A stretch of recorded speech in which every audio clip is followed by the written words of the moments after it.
പരിശുദ്ധ പരമ ദിവ്യകാരുണ്യീശോയ്ക്ക് എന്നേരവും ആരാധനയും സ്തുതിയും പുകഴ്ചയുണ്ടായിരിക്കട്ടെ. ഇന്ന് ജൂൺ മാസം 5-ാം തീയതി വ്യാഴാഴ്ച. നല്ല ദൈവമേ, നല്ലൊരു പ്രഭാതം കൂടെ ഞങ്ങളുടെ ജീവിതത്തിലേക്ക് നൽകിയതിനെ ഓർത്ത് നന്ദി പറയുന്നു.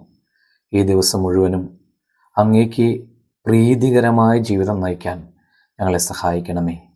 ഞങ്ങളെല്ലാ പ്രവർത്തനങ്ങളിലും ഞങ്ങളോടൊപ്പം അങ്ങ് ഉണ്ടാകണമേ എന്ന് പ്രാർത്ഥിക്കുന്നു.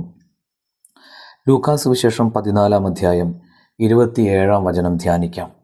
സ്വന്തം കുരിശു വഹിക്കാതെ എൻ്റെ പിന്നാലെ വരുന്നവന് എൻ്റെ ശിഷ്യനായിരിക്കാൻ കഴിയുകയില്ല.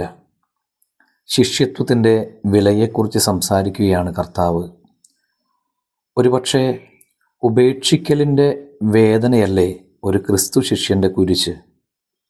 ലോകസുഖങ്ങളും സമ്പത്തും ബന്ധുമിത്രാദികളുമെല്ലാം ക്രിസ്തുവിനേക്കാൾ താഴെയാണെന്നുള്ള തിരിച്ചറിവാണ് അവയെല്ലാം ഉപേക്ഷിക്കാൻ ഒരു ക്രിസ്തു ശിഷ്യനെ പ്രാപ്തനാക്കുന്നത്. നമ്മെ സംബന്ധിച്ച് ഈ ഉപേക്ഷിക്കൽ വലിയൊരു സഹനം തന്നെയാണ്, കുരിശ് തന്നെയാണ്. ഒരുപക്ഷെ രോഗപീഠകളേക്കാൾ വലിയ കുരിശ്. നമുക്ക് പ്രാർത്ഥിക്കാം. കർത്താവേ, ജീവിതത്തിലെ കുരിശുകളെ സന്തോഷത്തോടെ ഏറ്റെടുത്ത് അങ്ങയെ അനുഗമിക്കുവാൻ ഞങ്ങളെ ശക്തരാക്കണമേ. എല്ലാവർക്കും നന്മ നിറഞ്ഞ നല്ലൊരു ദിവസം ആശംസിക്കുന്നു.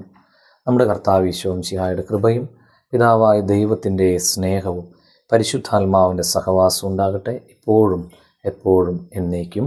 ആമീൻ.